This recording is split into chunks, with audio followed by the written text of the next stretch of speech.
Hi there, what's up, guys? I hope you're doing fine. This is Mentor Generations with Teacher Andy, and in today's class, we are going to study variation.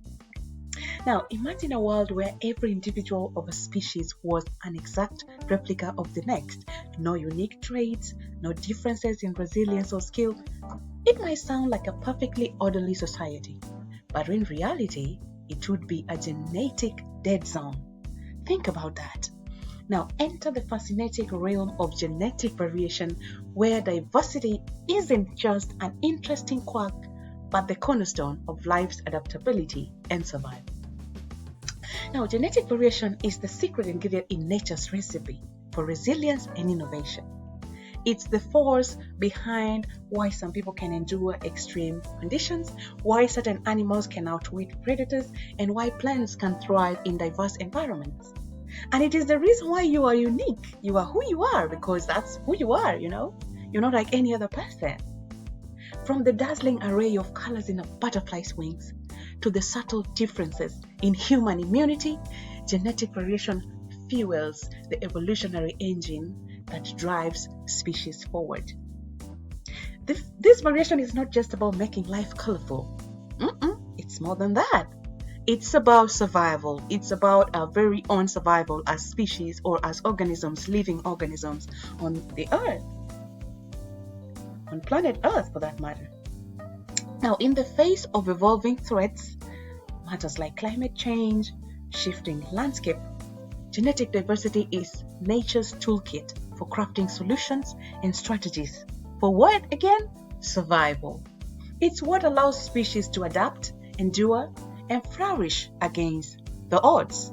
So, buckle up as we dive into the intriguing world of genetic variation, where every gene, every mutation, and every unique trait plays a critical role in the grand symphony of life. Discover how this dynamic interplay shapes the living world and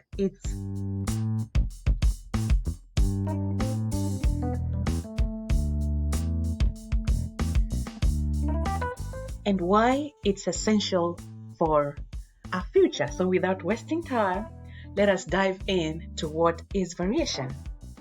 Now, what is variation? What comes to your mind when we are talking about variation? Well,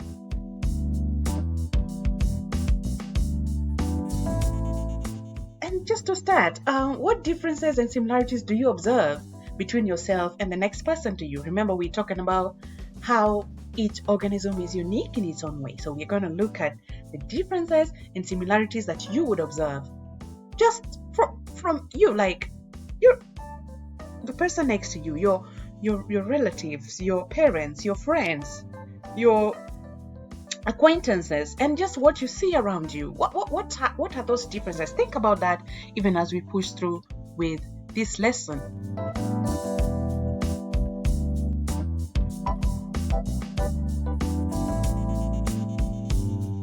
So what is variation? It is the differences between members of the same species. So the key word here is differences. So it is the differences between members of the same species. Differences and then same species. So the differences of members between the same species. Now, is variation the differences between members of different species? No. So it has to be within species. Those differences that we observe within species. As an example, humans are all members of which species? The Homo sapiens. But that's like the genus and species name. So we have the sapiens as the species name right there when you look at the scientific naming. And our characteristics still vary a lot. There's a lot of variation in terms of how we are, what we look like, even across skin color, race, eye color, height, everything, just everything. So I need you to try and identify the difference between the children on this clip. I'm just gonna let it play. Do you see what kind of variations do you see? So what kind of variations do you observe?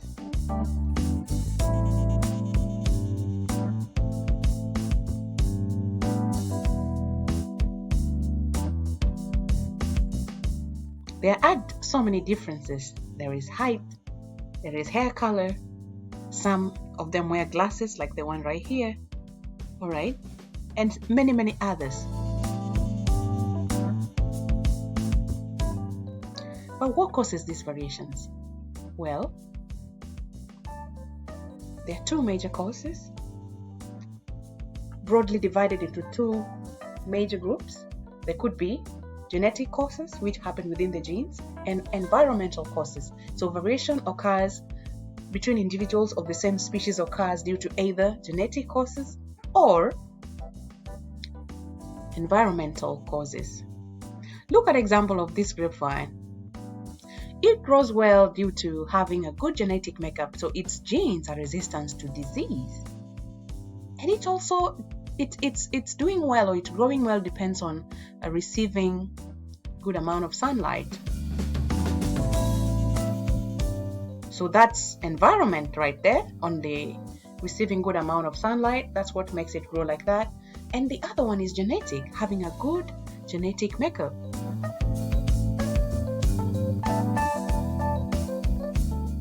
Look at this picture, for example. We have these two identical twins, Polly and Penny. They are identical fine, phenotypically from what we see, but their genetic makeup is exactly the same. However, they still have differences. For example, Penny has a scar on her elbow from a fall. We can see that here, but there are so many differences that are visible too environmentally. Now, a classical example in this situation would be identical twins, one raised in a wealthy family and another raised in poverty, like real serious true poverty. When I say poverty, true poverty, I'm not just saying poverty, true poverty. Do you think they will turn out the same? Of course, we have aspects of them that will remain the same, like probably their physical features to some extent. But then again, because of the environment that they grow up in, there may be differences. So we are talking about reasons for variations would be genetic makeup and environmental makeup as well.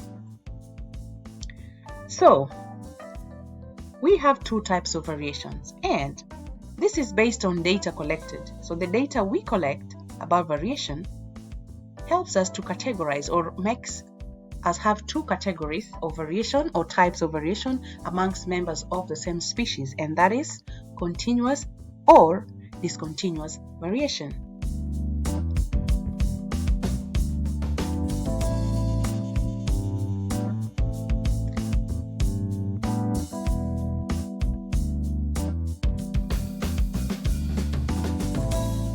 So the type of variation that we would have if we collected data on height, arm span, foot length of this group of friends right here,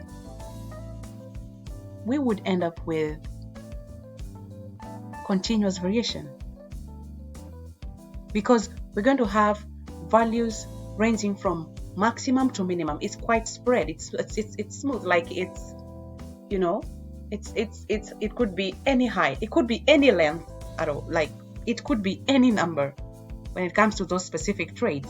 So that is continuous. It's actually smooth. It gives a kind of graph, as I will explain in a little bit. Now, please let me know your thoughts in the comment section. Do you have any questions on variation? Are you struggling with this topic? Let me know your thoughts in the comment section. Whatever you're struggling with, just lay it on in the comment section and I will respond.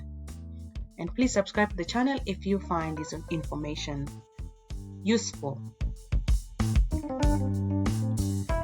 So data of continuous variation is represented using either a line graph or a bar graph. Now we typically draw a line of best fit through them most times, especially for a line graph. So continuous data usually gives a normal distribution curve, which looks like this. So data on continuous variations give rise to a bell-shaped graph, also known as a normal distribution curve. Now, this is an example of continuous data on height, for a number of people, and you have less than 129, you have this data set of 130 to 134, 135 to 139, all the way to 175 and above. And it gives a normal distribution curve where you have that kind of shape.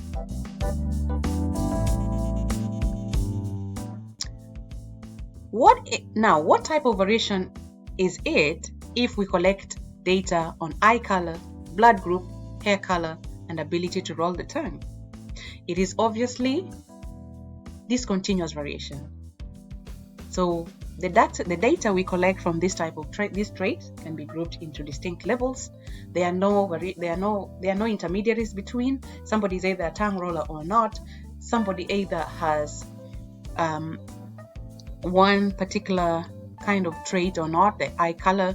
Somebody has just a particular type of blood group. We don't have intermediaries. It is either blood group A, B, AB, or O. So those are examples of discontinuous variations. It involves traits that are either present or absent with no intermediate.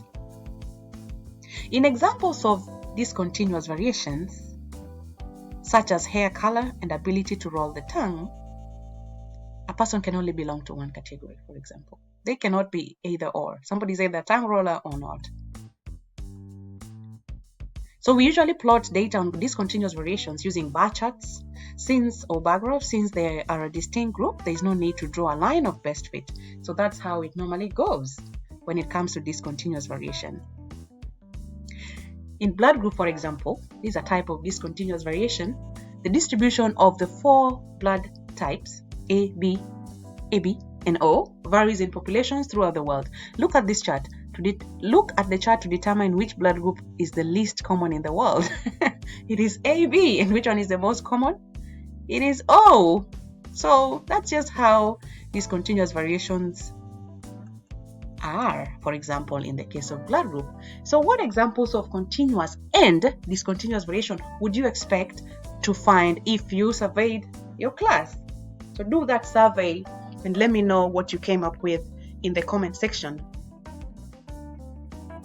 What examples of continuous and discontinuous variations would you expect to find if you did a survey in your class? It would be interesting just to know you gave this a try.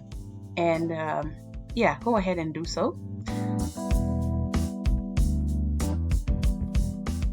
If I could, I would actually reward students who would go ahead and do this. And it's something I'm thinking about. I'm thinking about students who are like hands-on and are like putting effort into their learning. So today we have learned about variation. We've defined it. We've looked at the differences between variations, the 2 types, and examples as well, and the graphs that come up as a result of them. So variation is defined as the differences between individuals of the same species, and some variations can be divided into distinct groups. We call this discontinuous variation. It's not continuous. It's either this or that. It's either your blood group A or B, or O. It's either your tongue roller or not. However, some variations can fall into a wide range of values. So every time you have a wide range of values where the intermediaries, we call that continuous variation. And yeah, that's just what variation is. It is very important for the survival of species. And an interesting question right now. Think about this challenge, this challenge I'm posing. What do you think might occur if individuals between the same species lacked variation? If we had no variation at all? There are so many reasons. There would be organisms would be susceptible to diseases, adaptation challenges would occur, we would have inbreeding risks, there would be reduced evolutionary potential, and that would impact heavily on ecologically. It will impact heavily on ecological systems. So diversity through variation is essential for the health, adaptability, and long-term survival of species. I hope you have learned and enjoyed a lot, and I hope you have learned a lot and enjoyed this class. And if you have watched this video to this point, thank you. Please remember to subscribe and leave your comments in the comment section. If you got any questions or any topics you want me to cover, I'll do so. Go ahead.